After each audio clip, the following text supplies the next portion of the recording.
There are moments in life when it feels like the entire world has turned its back on you. Friends grow distant, family doesn't understand, society judges, and the very people who once promised to stand by you are the first to walk away. You're left standing alone, questioning your worth, your choices, and sometimes even your existence.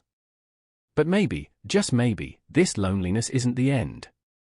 Maybe it's the beginning of becoming someone stronger than you ever imagined. When the world turns its back, don't collapse just yet. There will come a time in your life when you look around and realize no one is standing beside you. The people you trusted are gone. The ones who used to cheer for you have gone silent. Those who once said, "I'll always be here," have quietly exited your life. And in that deafening silence, you're left to face the harshest truth: you are alone. This moment, raw, painful, and suffocating, is what breaks most people. And if you're there now, standing in the ruins of broken relationships, betrayal, rejection, or abandonment, you're not weak for feeling lost. You're human. But here's the truth I need you to hear with all your heart: don't collapse just yet. Don't give up, don't disappear, don't numb the pain, and don't believe the lie that your worth is determined by who stays or who leaves. Because this moment, yes, this exact one, is a crossroad. One path leads to despair, the other to discovery. When the world turns its back, it doesn't mean your story is over. It means your story is about to get real. 1. Understanding the fall, why the world turns away. Let's get one thing straight: the world doesn't always turn its back on you because you've done something wrong. Sometimes it turns away because you've started to change. You've grown. You've outgrown certain people, certain mindsets, and certain environments. Other times, it's because people are uncomfortable with your struggle. It's easier for them to distance themselves than to sit in the uncomfortable truth of your pain. Some people only know how to love you when you're strong, successful, or smiling. They haven't learned how to love you when you're broken, confused, or lost. And yes, some people are simply seasonal. They were never meant to stay forever. Their exit isn't a reflection of your failure, it's a reflection of the chapter they were meant to play. Knowing this won't stop the ache, but it will help you stop blaming yourself. Not everyone is meant to walk the whole journey with you. And that's okay. 2. The danger of internal collapse. When the world walks away, many collapse inward. They stop showing up. They hide. They build walls. They isolate. They say, "If no one cares, why should I?" But that response is a trap. Because the truth is, the world walking away isn't your end unless you let it be. Your power lies not in how people treat you, but in how you respond when they don't treat you well. If you collapse now, if you let bitterness, resentment, or despair win, you abandon yourself just like they did. And that's the one abandonment you can't afford. You can't control who walks away. But you can control whether you still stand. 3. Don't seek immediate answers, seek presence. One of the most painful parts of this experience is the endless why. Why did they leave? Why me? Why now? But the truth is, asking why too soon can become a trap. You won't find clarity in the storm.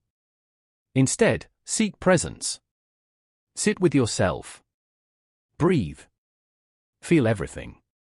Cry, if you must. Yell, write, go silent, whatever helps you remain with yourself in this moment. You're not broken. You're breaking open. And if you can stay present just long enough, you'll start to hear something deeper than the pain. You'll hear your own voice again. And that voice has something powerful to say. 4. The strength that's born in silence.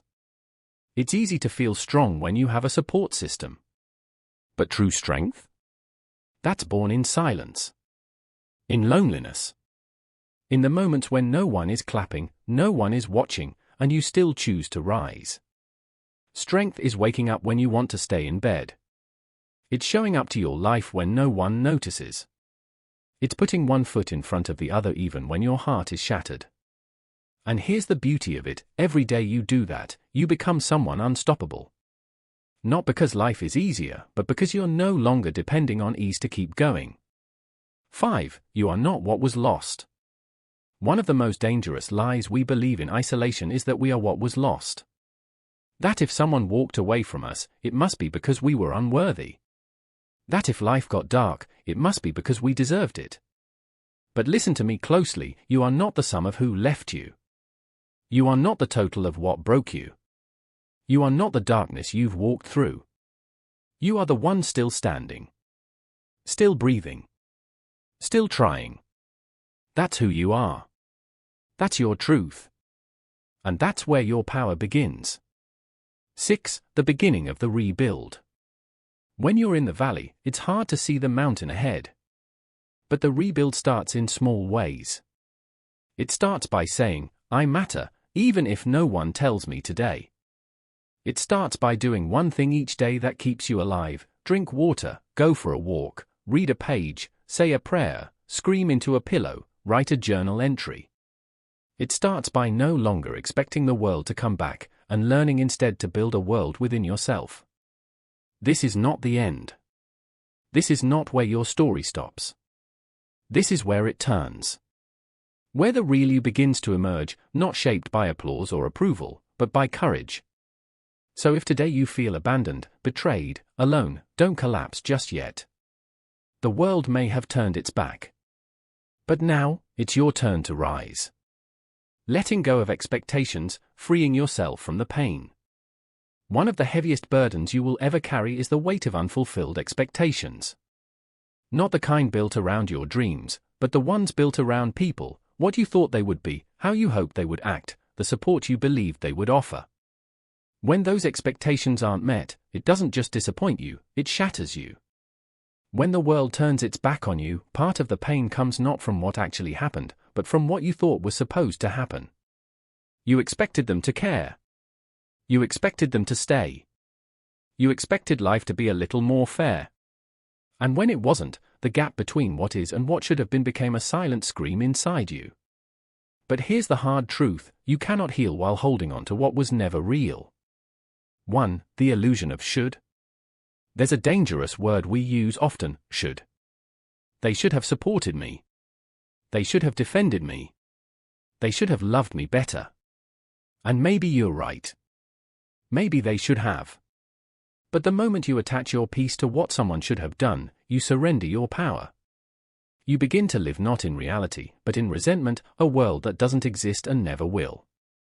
Letting go of expectations isn't about saying they were right to leave you, to hurt you, to fail you. It's about recognizing that holding on to what they didn't do is holding you hostage. Freedom doesn't come when they apologize. It comes when you stop needing them to. 2. Why we cling to what hurts. You might wonder, if letting go brings peace, why is it so hard to do? Because expectations are tied to hope.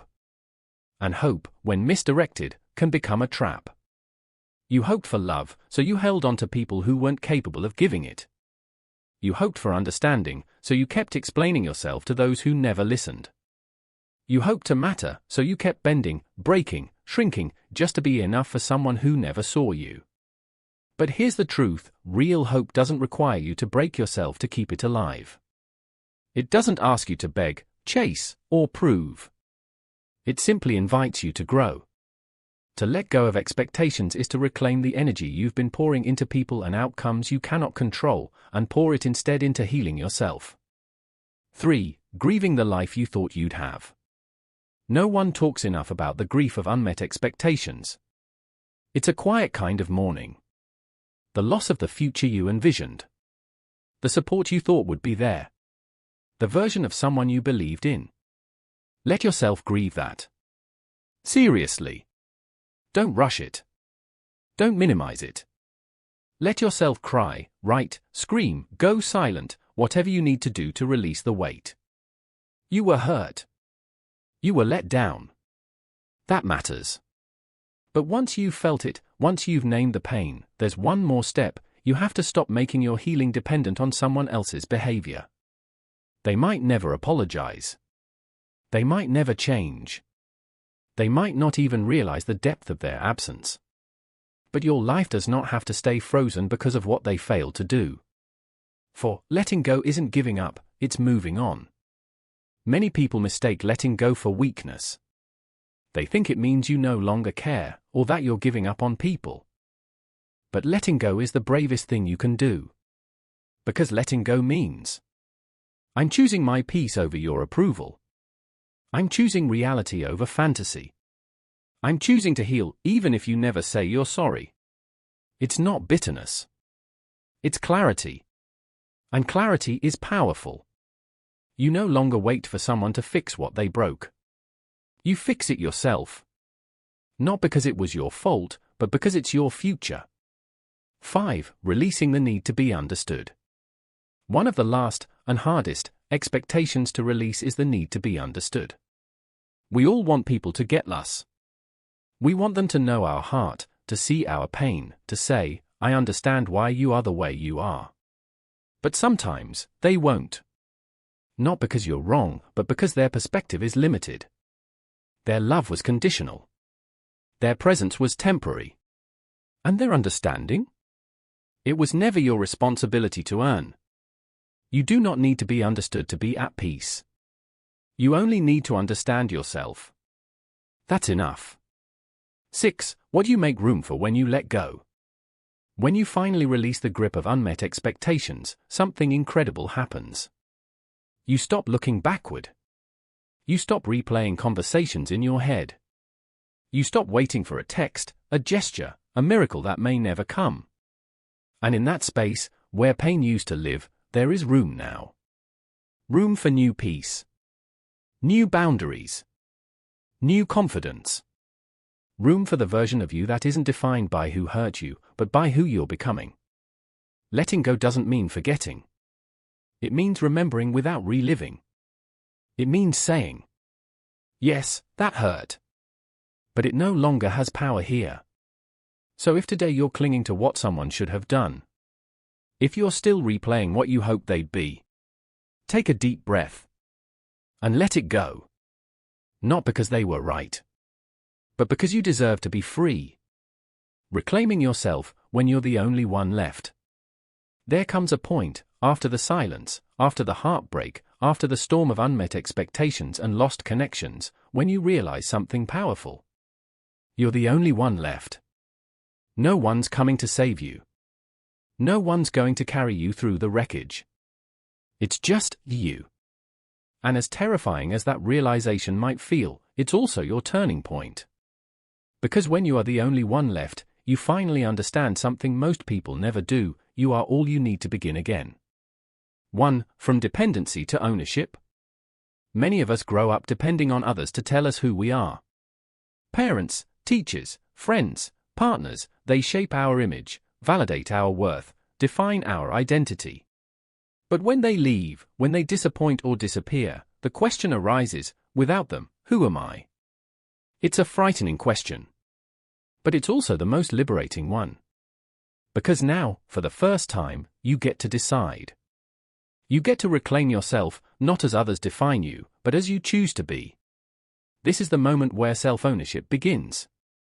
No more waiting to be loved to feel lovable.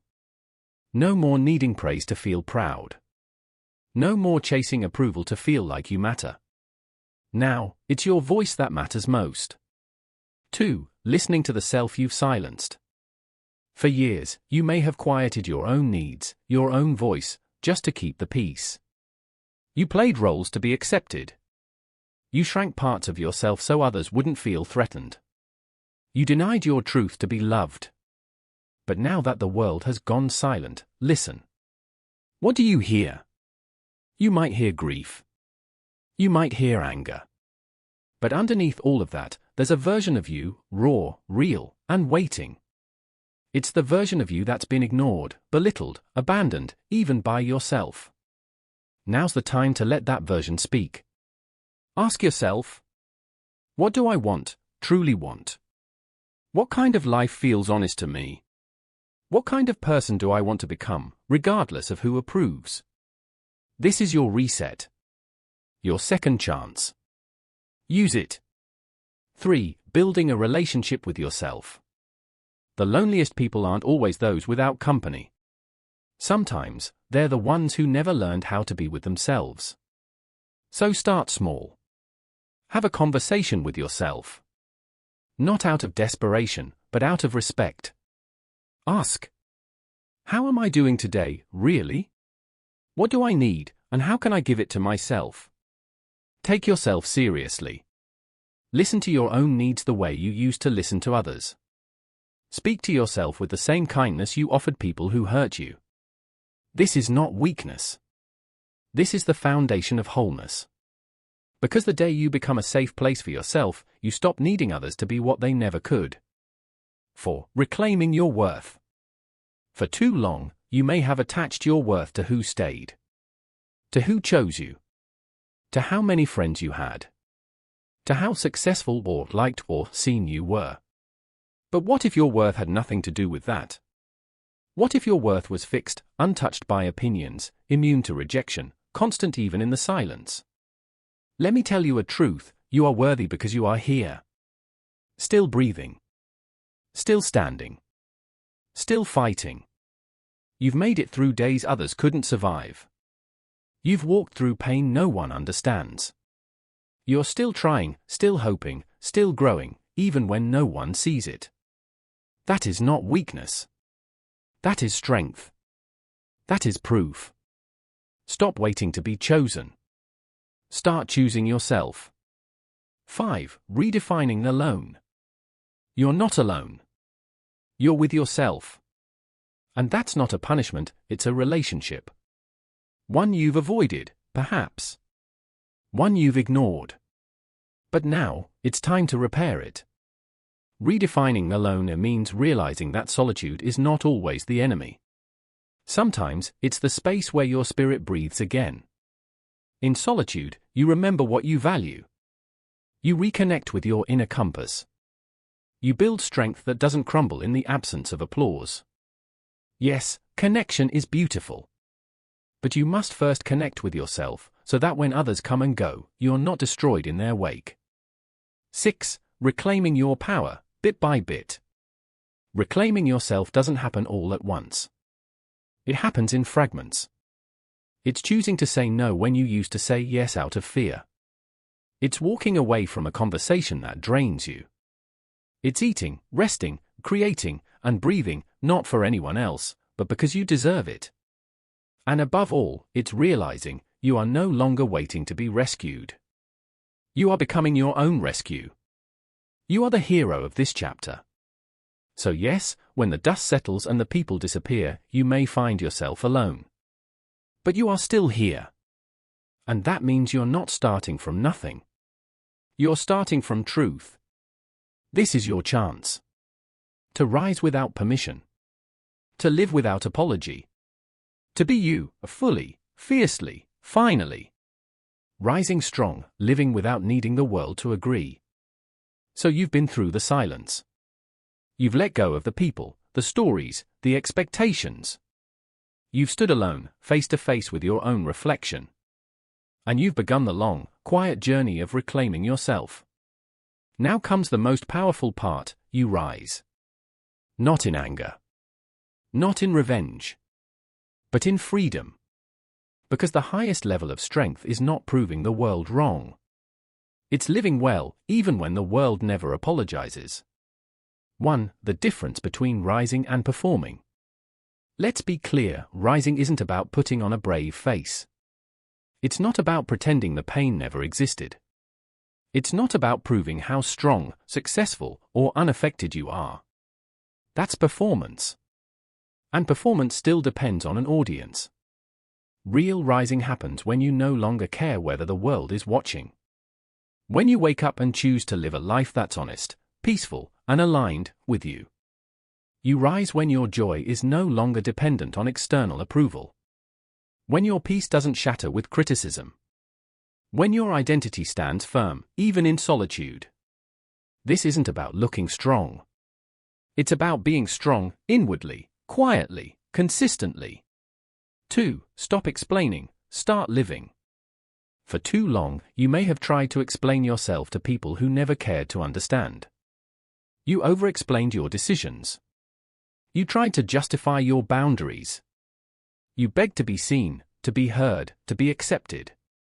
But here's the truth, You owe no one an explanation for your healing. You don't have to prove your worth to people who couldn't hold it. You don't have to explain your growth to people committed to misunderstanding it. Let your life speak for itself. Let your peace be louder than their opinions. Let your alignment shine louder than their absence. You no longer need agreement. You've chosen truth. 3. The power of quiet confidence. There's a kind of confidence that doesn't need to boast. It walks into a room without asking for attention. It moves through life with a calm that says, I know who I am now.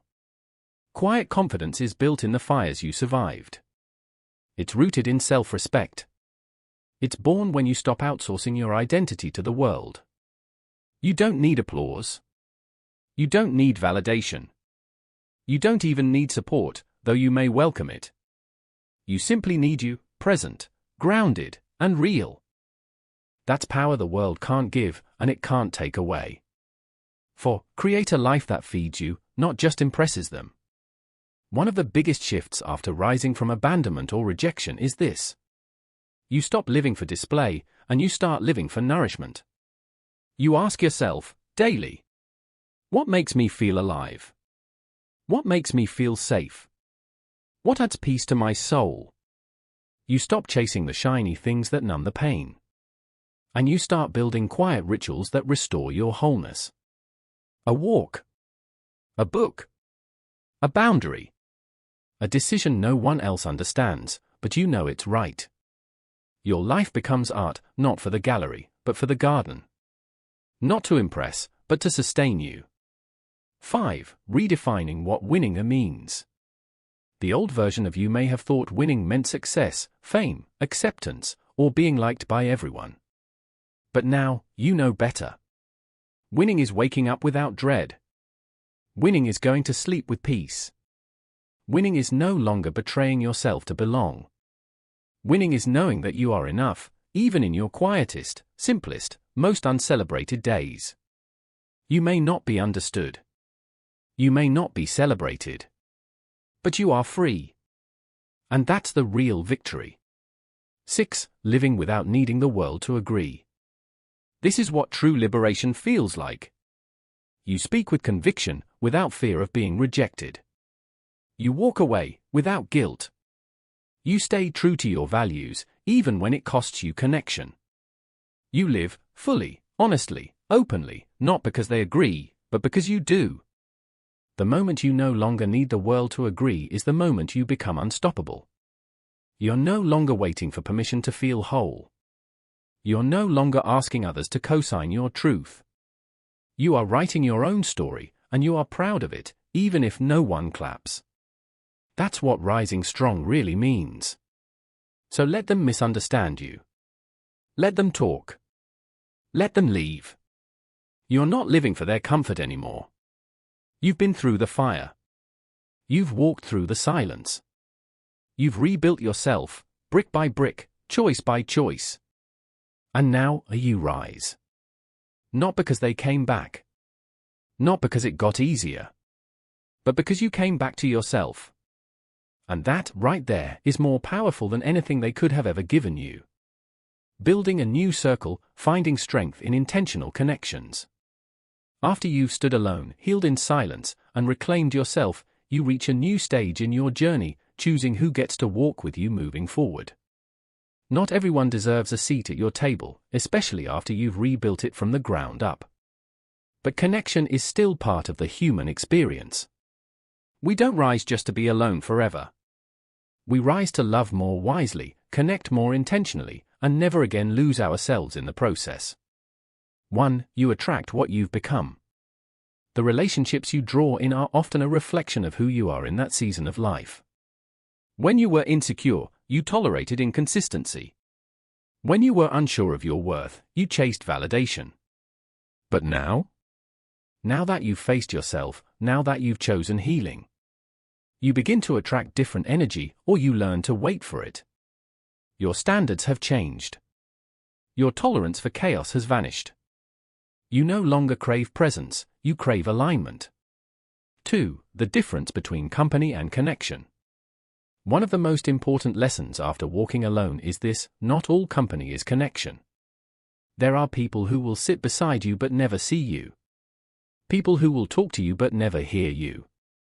People who smile in your presence but quietly doubt your growth. You're not here to fill space anymore. You're here to share space with people who are safe, honest, growing, and true. Because you now understand that loneliness with yourself is far better than emotional isolation with the wrong people. 3. How to choose who stays. You no longer choose based on how long someone's been around. Loyalty without respect is not love. Familiarity without effort is not connection. You now ask different questions. Do I feel safe being fully myself around this person? Do they honor my growth, even when it challenges them? Can they meet me in honesty, or do I shrink in their presence? This isn't arrogance. It's self-respect. You've rebuilt your house. Not everyone gets a key. For boundaries are invitations to healthier love. Many fear boundaries because they think it pushes people away. But in reality, boundaries are doors, not walls. They're how you filter who gets access to your energy. A boundary says, I love you, but not at the cost of myself. I care, but I will not be consumed. I'm here, but only in spaces where I'm respected. You're not bitter. You're just clear. And clarity is a gift to you and to the people around you. 5. Relearning how to receive. When you've spent years being strong alone, accepting help can feel threatening. Vulnerability might feel like weakness again. But this time, it's different. You're not receiving from neediness. You're receiving from readiness. You now understand that asking for support doesn't make you less whole. It makes you human. And when you find someone worthy of your trust, someone who doesn't try to fix you, but simply stands with you, let them in. That's not weakness. That's healing in motion. 6. Love, friendship, and support on your terms. Now you build connections that don't require you to shrink, censor, or prove. Now, love feels safe. Friendship feels mutual. Support feels honest, not transactional. You don't fear being alone anymore, because you know you'll never abandon yourself again. And that self-trust? It's the foundation that every healthy relationship needs. You don't build a new circle to feel whole. You build it because you already are. You don't connect out of desperation anymore. You connect out of overflow. You are no longer chasing love. You are choosing it, carefully, wisely, and freely. Living rooted, staying grounded in a shifting world. By now, you've walked through fire. You've faced abandonment, solitude, and the deepest parts of yourself. You've rebuilt. You've risen. You've chosen wisely who gets to walk with you. And yet, the world keeps moving. Things continue to shift. New challenges will come, new people will enter and exit, and life will demand more from you. But this time, you're no longer fragile. You're not waiting for the next storm to break you. You're rooted. 1. The power of stillness in chaos. In a world that never stops, stillness becomes your superpower. When everything around you feels like it's moving faster than you can breathe, learn to pause. Learn to breathe deeply. Learn to let your feet touch the earth, to feel your pulse slow down, to feel your center remain unshaken. The world may change. Circumstances may evolve. But the more rooted you become in your truth, the less you'll be swayed by the winds of external chaos. Stillness isn't the absence of life. It's the presence of you, firm, steady, and unwavering. 2. Embracing change without losing yourself. In the past, change might have felt like a threat. It might have triggered your deepest fears of being left behind or being misunderstood. But now, you understand something important. Change doesn't mean you're losing yourself. It means you're evolving. It means you're becoming more of who you were always meant to be. You no longer fear growth. You no longer fear the unknown. You embrace change as part of your evolution because it doesn't threaten your roots. It nurtures them. You are grounded in your values, your worth, and your purpose. And from that place of steadiness, you are free to grow. 3. The courage to stay true. There will be times when the world tells you to bend. It will encourage you to compromise your values, to silence your voice, to follow the crowd. But when you've learned to live rooted, you don't bend to the whims of the world. You don't change to fit in. You change to become more of who you are. It takes courage to stand firm. It takes courage to say, "This is me, and I'm not apologizing for it." When you are rooted in yourself, you realize that external validation will never give you the peace that comes from internal truth. For cultivating inner peace amidst the noise. The world is full of noise, opinions, expectations, distractions, and demands. But peace doesn't come from a world that quiets down. Peace comes from your ability to stay calm within the noise. You cultivate inner peace by refusing to let the world's opinions dictate your happiness. You cultivate inner peace by recognizing that you can't control external events, but you can control how you respond. This peace isn't passive. It's active. It's a choice to stand grounded in your values, your priorities, and your truth, even when the world is shouting in every direction. When the world turns its back on you, that's when you find out how strong your peace really is. 5. The strength to let go again. Even as you become more rooted, there will be times when you must let go again. Letting go doesn't always mean giving up, it means releasing what no longer serves you, even if it's painful. Sometimes, people will leave. Sometimes, paths will diverge. Sometimes, you will have to close doors you once thought would stay open forever. But remember, letting go is not failure. Letting go is the strength to protect your peace and honor your journey.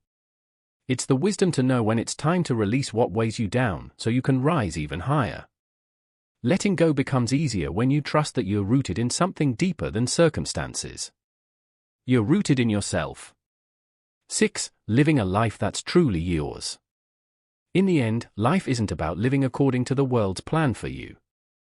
It's about living according to your plan for yourself. And that plan isn't about perfection or approval. It's about authenticity. It's about peace.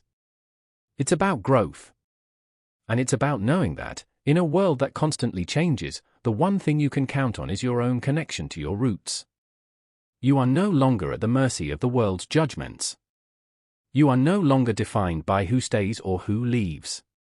You are defined by how deeply you can stand in your truth. Your life will no longer be determined by the shifting sands of external circumstances. It will be rooted in the soil of your own soul. As you walk through this world, sometimes alone, sometimes with others, remember this. You are rooted in your truth. You are grounded in your peace. You are free to grow, evolve, and become who you were always meant to be. The world may turn its back on you. But as long as you stay rooted in yourself, no storm will ever break you.